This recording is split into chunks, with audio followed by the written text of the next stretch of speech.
I think that something that could be improved upon is the spaces that are used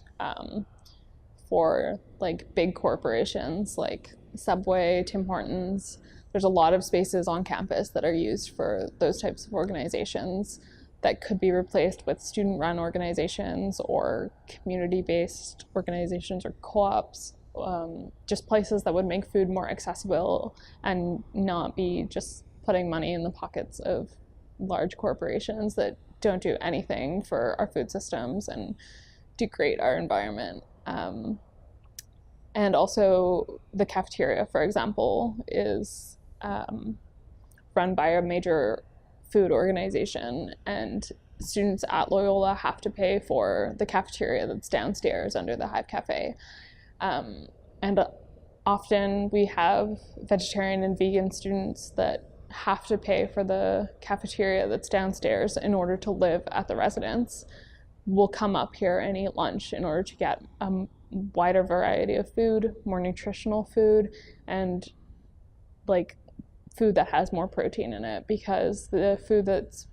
sometimes being served doesn't necessarily satisfy all the needs of somebody with an alternative diet. So I think that also if you look at, how much students are spending on the cafeteria in order to live in residence, it's like extreme. So in comparison to the Hive Free Lunch program, which is still purchasing all of its food at this point, we're only spending 73 cents on ingredients per person and 63 cents on like a serving of food, because some people get seconds, so that's why it's a bit of a different calculation. But we could be creating cafeterias that have alternative food for people that takes into account all the nutritional needs of those people, and not just taking the chicken out of something and being like, here's some potatoes. And I think that because those corporations have the end goal of making a certain few people richer, it really changes the type of food that they make and the prices, really, because I don't have a boss, Emily doesn't have a boss. Like, we are under the direction of the board of directors, but those are volunteers. So we work at an hourly wage, and we just have the goal of creating delicious food for cheap and making people happy by eating that food. So I think that if we were able to have the models of like the People's Potato and the Hive Free Lunch program and Mother Hubbard's Cupboard taken to a cafeteria setting where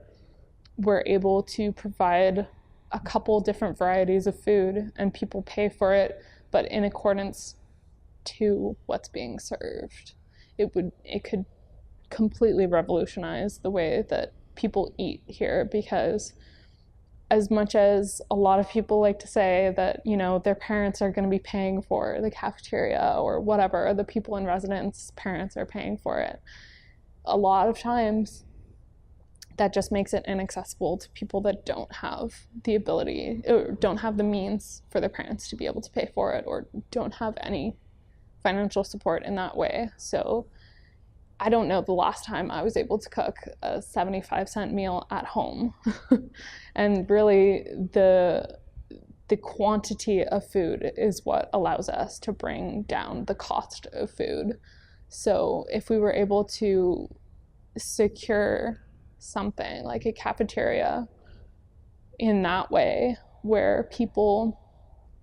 pay prices that are relative to what's being served,